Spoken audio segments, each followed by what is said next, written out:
Hey, welcome back mga boss. At isa sa nakapilang gawa, may nakalagay good day Sir Bob, basic pa ba yan from items niya Sakura AB5023. Galing to kay Kuya Lito Bermelio. Yan, Block 3 Latin, ano ba yung address niya, basta Caloocan North siya, bagong bulig.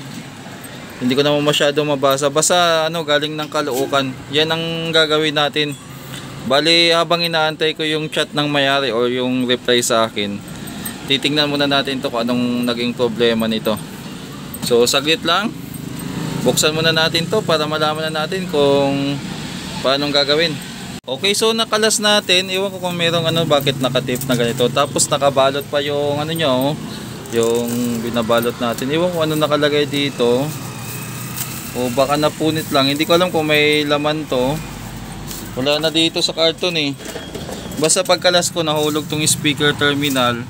Tapos mayroong bilin si kuya. Ayan, October 17, 2024. Tama ba? 17 to? Magandang araw po Sir Bob. Pakicheck na lang po yung ampli Sakura AB5023.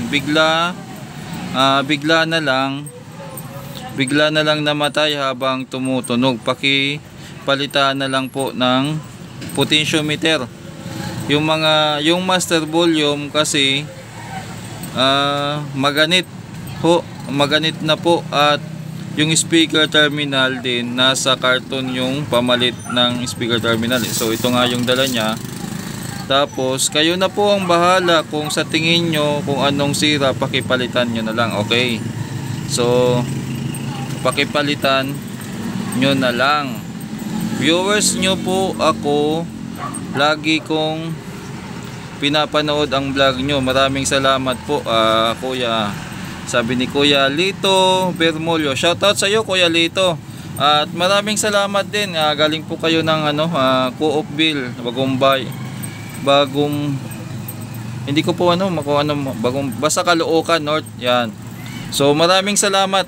Maraming salamat sa tiwala at sa akin yung pinagkatiwala tong So chinat ko pa kayo kung mayroon palang sulat sa ilalim. So ibalik ko muna to dito sa karton. Tapos bubuksan natin to. Hindi na natin titisting. Kasi check upin na lang natin kung anong dapat dito gawin. Then magbibigay ako ng suggestion sa customer kay Kuya Lito kung anong gagawin. Then antayin ko yung go signal niya. So tanggalin muna natin, kalasin muna natin, silipin natin yung loob. So ito yung laman ng Sakura. Ito na yung Sakura na 5023. Bali, syempre ang pinaka usual diyan titingnan natin capacitor, medyo buntis na. Yan, baka mapasubo sa gastos may-ari nito. Flat ito isa buntis. Yan lumubo na to. So kung titingnan natin dito, pag sinalat mo tong malalaman nyo to kasi pag sinalat nyo buntis na So i-recommend ko dito na suggest ko na papalitan. Then ang pinaka usual, ang pinaka number 1 na common na sira ng amplifier, kalawang. Ayan kung mapapansin nyo naman sa sira na ito ay sa estado nya, ayan may mga kinalawang na pyesa. Then yung sinasabi nga ni Kuya na speaker terminal, ilawan natin. Ayan kaya nga sabi niya pala palitan na kasi sira na. Then ang napansin ko pa dito, ilapit natin. Kung napansin nyo mga boss ay ilaw. Yan. Sabog na yung fuse, putok na. Ayan Ayan, mapapansin nyo naman ayan putok na yung fuse. Ibig sabihin, baba natin, balik natin, balik. Ibig sabihin,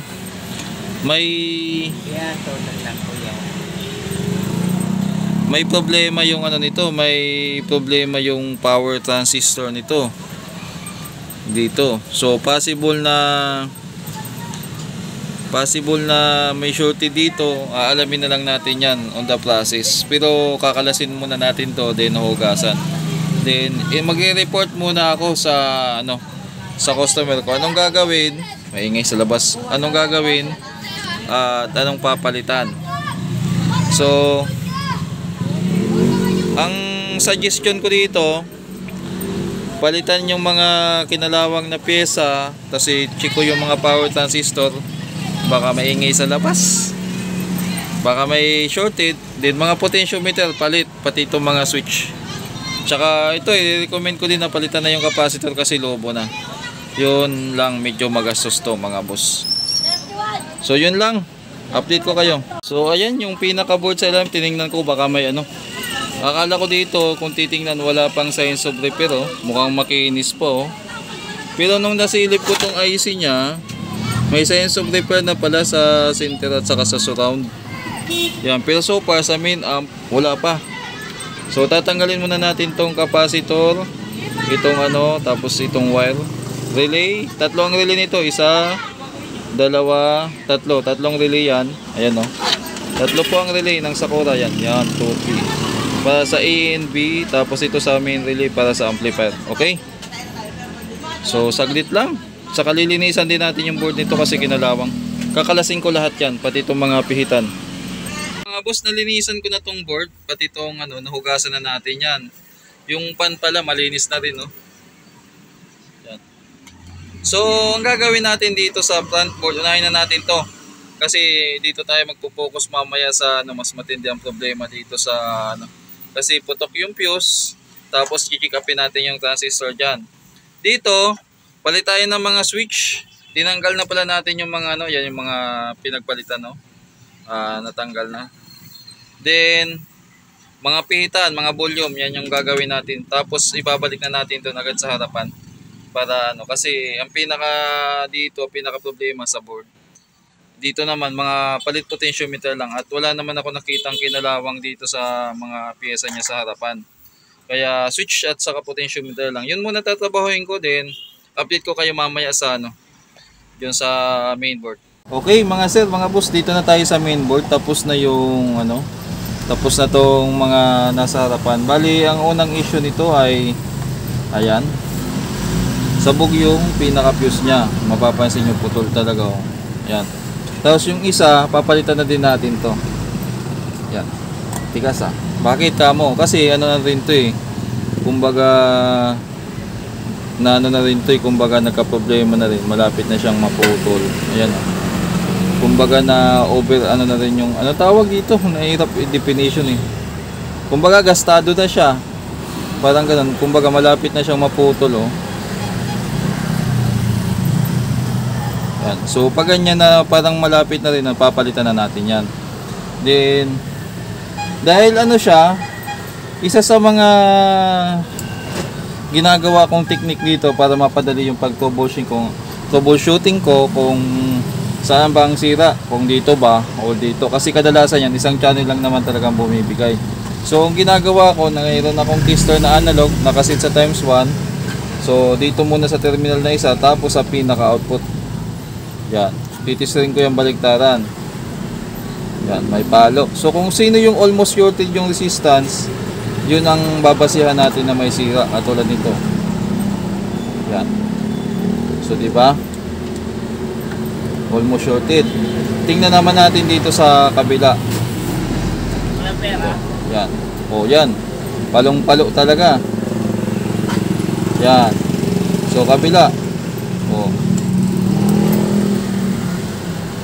Oh, ibig sabihin itong channel na to ang may sira. Tester nga natin kung may shorted. Ayun. So pag ginamitan natin yan ng ano, ng digital, punta natin sa ano, buzzer mode tayo. Yan.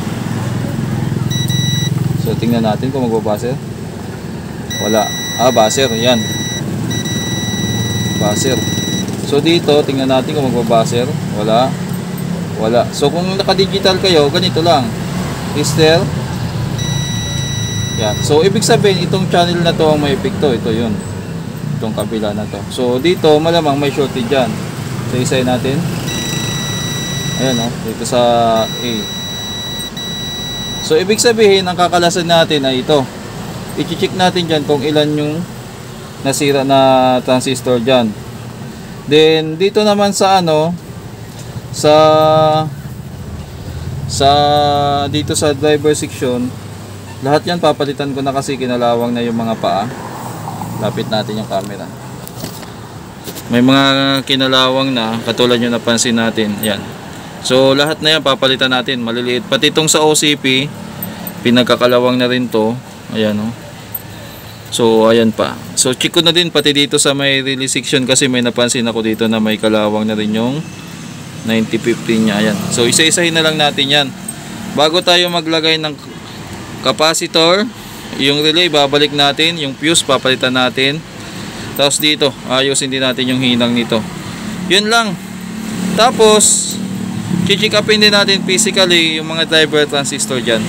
Kung wala namang problema, madalang lang naman tumasira. Siguro sa 10 na repair ko na na sibak yung power transistor at putok yung fuse, mga siguro 3 or 4 lang yung nadadama yung kadalasan power transistor lang at saka fuse base sa experience ko. Pero lang kung nakita nyo yung mga 100 ohms na yan dyan nasunog, may possible na nasisira to yung driver transistor. Okay, balikan ko kayo kung checking ko na lang yan kung ilan yung kakalasing ko yan. Ito na yung 4 na transistor na tinanggal natin dito sa channel na may sira. So gagawin natin, titesterin natin isa-isa para makita. Yan. So yung base nya ay ito, base, collector, saka emitter. Yan, may palo, yun. May palo, yung palo nya sagad na sagad oh. Pag binaliktad natin at pumalo yan, yan, ibig sabihin pag ganyan shorted na. Isa uli. Wala. Baliktarin natin. Okay, pumalo. Okay, reverse polarity. Wala, ibig sabihin ito ay good. Ibalik natin dito. Sunod naman itong isa. Pumalo, yun lang. Baliktarin natin, mukhang shorted ayun. Oh. So ibig sabihin shorted itong isa. So last one, medyo malabo pala camera natin. Last one ito, okay, walang palo. Baliktarin natin. Okay, meron. Baliktaran, wala. So ito ay good, dalawa ang sira. Okay mga boss, natapos na natin. Bali nagkabit na ako ng capacitor.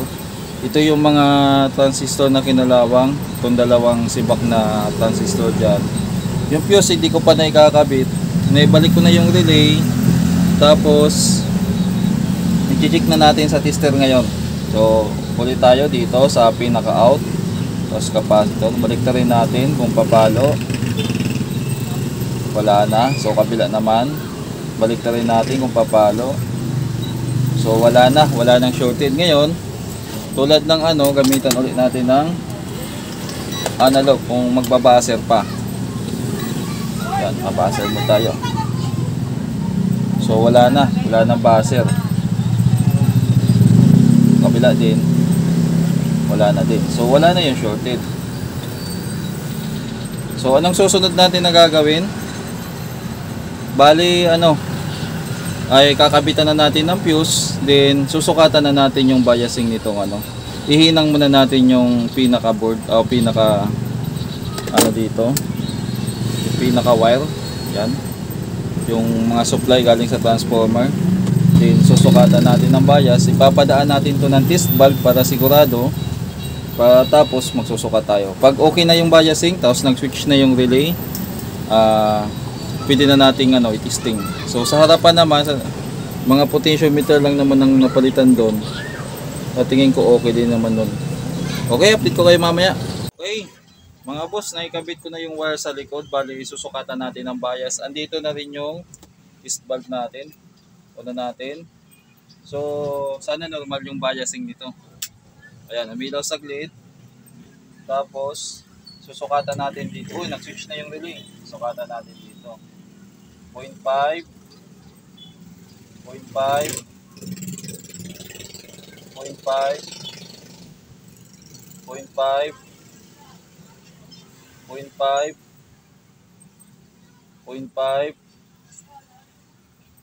okay,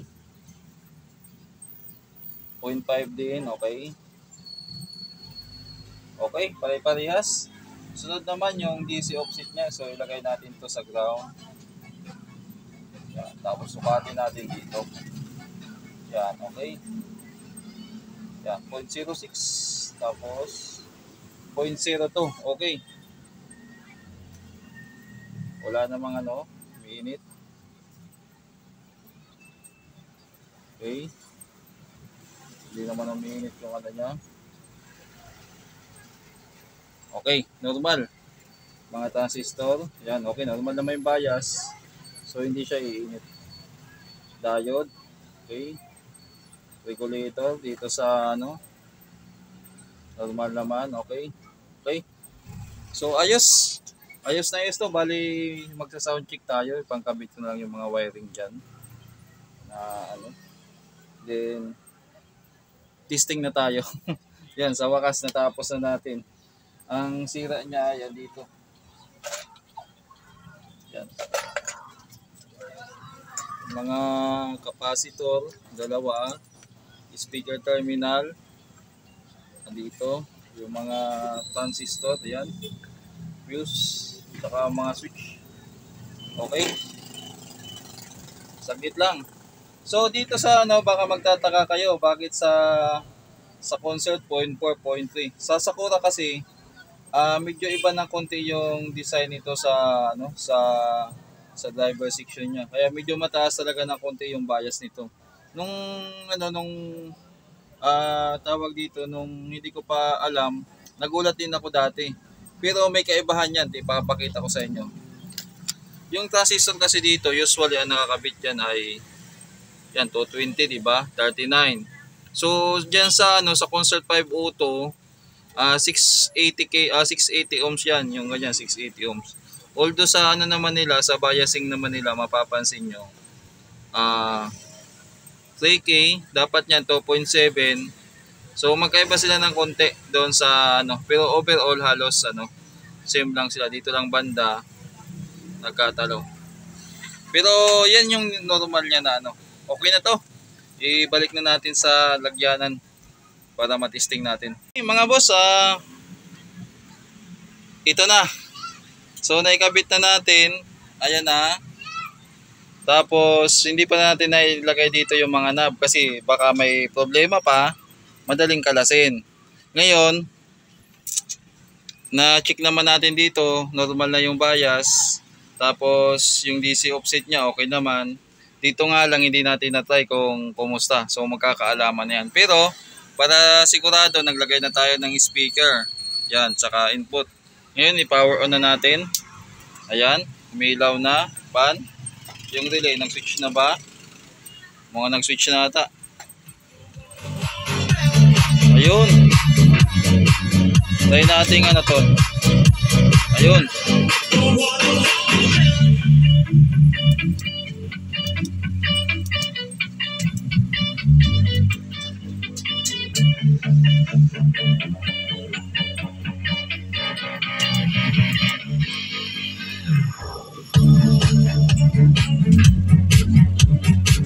Okay. So ayos na mga sir, mga boss. At hanggang dito na lang yung vlog natin. Ano nga ba yung problema ito? I-recap natin. So dumating to sa atin, hindi naman ganang kadumi talaga, pero nilinis na lang natin yung board. Pati yung kaha, kung mapapansin nyo, maaliwalas na siya, hindi pa natin naayos yung wiring. Yung board malinis na rin. So ang napansin agad natin dito ay yung, patay muna natin, yung dalawa niyang fuse ay putok. Tapos nung tiningnan ko itong mga transistor, napansin natin na may mga kalawang. Ang complaint ng customer dito ay nagpapatuktok sila, bigla na lang daw namatay. Ngayon dahil bumutok nga yung fuse, advice ko sa kanila na paki-check ng speaker wiring nila o yung mismong speaker, baka may problema doon kaya nasira yung amplifier. So yung capacitor naman napansin ko na bloated na. So nagsuggest ako na palitan at sabi ng may-ari, ikaw nang bahala dyan. Nagdala din siya ng pampalit na speaker terminal at saka halos potentiometer at saka switch na palitan natin. Bago na lahat yan para walang Kasi yun din ang kino-complain niya, sablay na. So hanggang dito lang yung vlog natin. Maraming salamat at God bless po sa ating lahat.